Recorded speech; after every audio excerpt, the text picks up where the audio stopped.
egg fried rice. Don't be afraid. This is really simple. So a lot of people get afraid of cooking with rice, but you can follow a really simple rule, which is for every 1 part rice you have, you need 2 parts water. It's as simple as that. It honestly does work every single time. This is going to cook enough rice for around 2 people. So now the rice is on, it's time to crack on with the eggs. My rice is boiling. We are looking good. Drain it. The rice has quite a lot of starch in it, which will make it a bit gloopy. No! God, please, no! No! No! No! Right, let's have a go.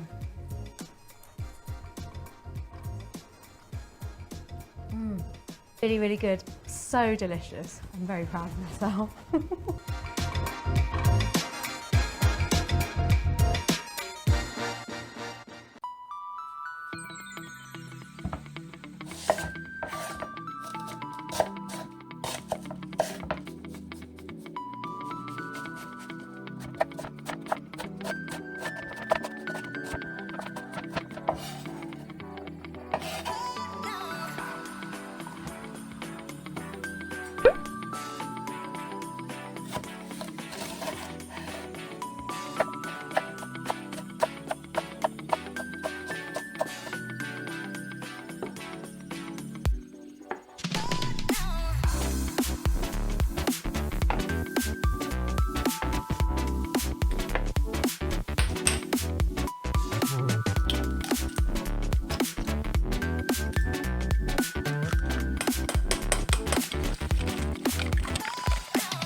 뜨거워.